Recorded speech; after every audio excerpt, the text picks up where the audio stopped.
آیت نمبر 53 سورۃ البقرہ۔ وَإِذْ آتَيْنَا مُوسَى الْكِتَابَ وَالْفُرْقَانَ لَعَلَّكُمْ تَهْتَدُونَ، اور جب ہم نے موسیٰ علیہ السلام کو کتاب اور فرقان عطا کیے تاکہ تم ہدایت پاؤ۔ کتاب سے مراد تورات ہے جو اللہ تعالیٰ نے حضرت موسیٰ علیہ السلام کو عنایت فرمائی، اور فرقان سے مراد وہ معجزات ہیں جو اللہ تعالیٰ نے حضرت موسیٰ علیہ السلام کو عطا کیے، جس میں سب سے بڑے معجزے دو عطا ہوئے تھے، ایک ید بیضا، دوسرا عصای موسیٰ۔ ید بیضا کا مطلب ہے چمکتا ہوا ہاتھ، روشن ہاتھ۔ ید ہاتھ کو کہتے ہیں عربی میں، بیضا روشن، چمکتا ہوا۔ پیچھے ہم نے پڑھا تھا حضرت آدم علیہ السلام کے روزے بھی ایام بیض کے، چمک والے دن کے تھے، تو یہ چمکتا ہوا ہاتھ حضرت موسیٰ علیہ السلام اپنے گریبان میں ہاتھ ڈالتے تھے، جب باہر نکالتے تو ایسے چمکتا تھا جیسے کوئی 14ویں رات کا چاند ہو، اور بغیر کسی برس کی بیماری کے وہ چمکتا ہوا سفید روشن ہوتا تھا۔ اور عصا جو تھا وہ زمین پہ ڈالتے تھے، وہ اللہ کے حکم سے سانپ بن جاتا تھا، اژدہا بن جاتا تھا، جتنا بڑا، جتنا حجم اس کی ضرورت ہوتی تھی، جتنا بڑا ہونے کی وہ اتنا ہو جاتا تھا۔ اس کے علاوہ اللہ تعالیٰ نے کچھ اور معجزات بھی موسیٰ علیہ السلام کو عنایت فرمائے تھے، جن کا ذکر اگلی صورتوں میں ہم انشاءاللہ پڑھیں گے۔ تو یہ کھلے معجزے اللہ نے جو عطا فرمائے اور کتاب عطا فرمائی بنی اسرائیل پہ، اللہ نے یہ بھی انعام کیا، اور اللہ تعالیٰ یہاں پہ ان کو ذکر کر کے فرما رہی، سب کچھ اس لیے دیا تھا تاکہ تم ہدایت پا جاؤ اور سیدھے راستے پر آ جاؤ۔ یہاں سے ہمیں پتہ چلا کہ ہدایت کا راستہ وہ ہوتا ہے جو انبیاء اکرام کے ذریعے اللہ تعالیٰ امتوں کو سمجھاتے ہیں، سجھاتے ہیں، اور یہی وہ راستہ ہے جس کی ہم ہر نماز کی ہر رکعت میں ہر روز دعائیں مانگتے ہیں، اہدنا الصراط المستقیم، اللہ میں صراط مستقیم عنایت فرما۔ تو اللہ تعالیٰ نے یہاں پہ حضرت موسیٰ علیہ السلام کی قوم کا ذکر کرتے ہوئے بنی اسرائیل کو باور کروایا، اور ہمیں بھی یاد دہانی کروائی، اور یہ احساس دلایا کہ کتاب اور معجزات ہی وہ چیزیں ہوتی ہیں جن کے ذریعے انسان ہدایت کا راستہ، انبیاء کا راستہ اپنا سکتا ہے۔ آیت نمبر ہے 54۔ وَإِذْ قَالَ مُوسَىٰ لِقَوْمِهِ وَإِذْ قَالَ مُوسَىٰ، اور جب کہا موسیٰ علیہ السلام نے لِقَوْمِهِ اپنی قوم سے، یا قوم، یا میری قوم، انکم ظلمتم انفسکم، بے شک تم نے اپنی جانوں پہ ظلم کیا، باتخاذکم العجل،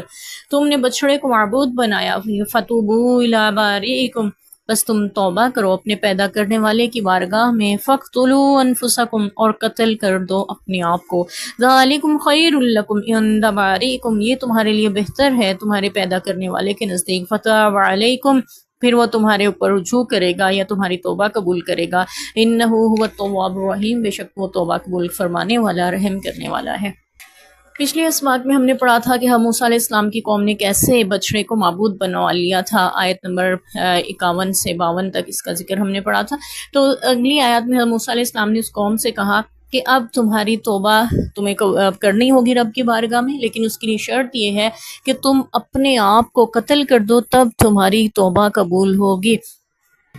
امت محمدیہ پہ اللہ نے کتنا بڑا احسان فرمایا ہے کہ وہ گناہ کی معافی مانگ لیں تو اللہ معاف کر دیا کرتے ہیں، وہ شرک کی بھی معافی مانگ لیں اللہ وہ بھی معاف کر دیں، وہ قتل، وہ بڑے بڑے بدکاریاں، بے حیائی، کوئی بھی دنیا کا بھر کا گناہ لے کے آ جائیں اللہ کی بارگاہ میں توبہ کریں، اللہ توبہ قبول کر کے معاف کر دیا کرتے ہیں۔ تو یہاں پہ بنی اسرائیل پہ اللہ نے کتنی سخت آزمائش رکھی تھی کہ بچڑے کی پوجا کرنے والے، اس کو معبود بنا کر پوجنے والوں کو سزا یہ سنائی گئی کہ وہ اپنے آپ کو قتل کر دیں۔ اس کے دو مفہوم نکلتے ہیں۔ پہلا مفہوم تو یہ کہ میدان میں جا کر خود ہی کو قتل کر دیں جنہوں نے بچڑے کی پوجا کی ہے، اور دوسرا مفہوم یہ بیان کیا جاتا ہے، تفاسیر میں مفسرین نے بیان کیا، وہ یہ کہ اللہ تعالیٰ نے ان کو، بنی اسرائیل کو حکم دیا جنہوں نے بچڑے کی پوجا نہیں کی تھی، وہ ان کو قتل کریں، اپنے ان رشتہ داروں کو جنہوں نے بچڑے کی پوجا میں حصہ لیا یا اس میں شریک ہوئے یا پوجا کی، تو اور پھر ان کو قتل کر دیں وہ۔ تو پھر یہ کہا جاتا ہے کہ ان کے لیے یہ مشکل تھا کہ وہ اس شخص کو جو ان کے اپنے ہی رشتہ دار ہیں وہ کیسے قتل کر سکتے تھے، تو اللہ تعالیٰ نے ان کے اوپر اس میدان میں اندھیرا چھا گیا، بادل کا سایہ ہوا یا کوئی ایسا اندھیرا کہ جس کی وجہ سے وہ پہچان نہیں پائے کہ جس کو قتل کر رہے ہیں وہ کون ہے یا اس کا کیا لگتا ہے، تو پھر انہوں نے یوں بنی اسرائیل کو قتل کر دیا۔ بنی اسرائیل اپنے آپ کو قتل کرنے سے مراد خود کو قتل کرنا، اور اپنے آپ کو فقتلوا انفسکم، قتل کر دو اپنے آپ کو، اس سے مراد اپنوں کو قتل کرنا، یعنی بنی اسرائیل خود کو ہی قتل کر رہے تھے، بنی اسرائیل کو ہی قتل کر رہے تھے، یہ مفہوم بھی لیا جاتا ہے۔ تو دوسرا مفہوم زیادہ قرین قیاس ہے، کیونکہ خود کو قتل کرنا ذرا مشکل ہے، لیکن ان لوگوں کے لیے قتل کرنا جنہوں نے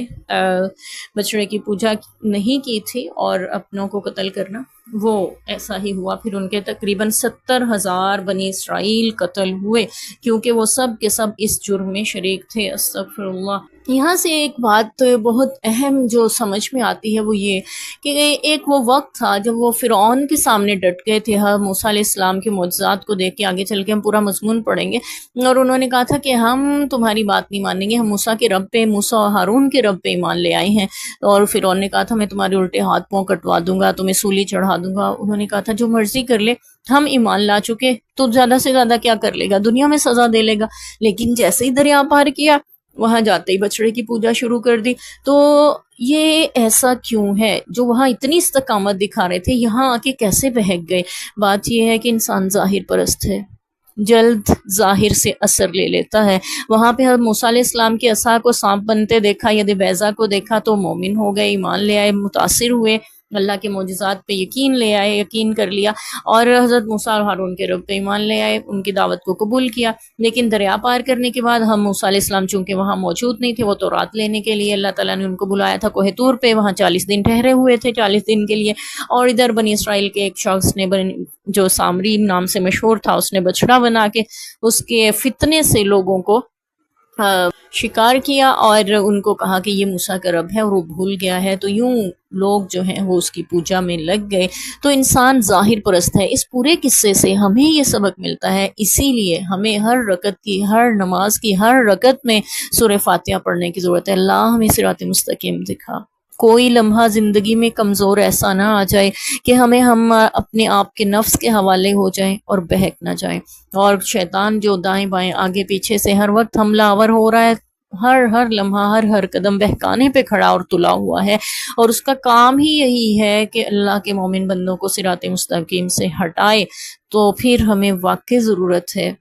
کہ ہم ہر لمحہ اپنے رب کی پناہ مانگے، اس سے صراط مستقیم پہ استقامت مانگے۔ اللہ تعالیٰ ہمیں ایسی بری اور بڑی آزمائشوں سے بچائے۔ پھر اللہ نے ان کی توبہ قبول کی۔ توبہ قبول ہونے کی شرط کیا تھی؟ کہ وہ خود کو قتل کر دیں۔ جب وہ قتل ہو گئے تو پھر اللہ نے ان کو معاف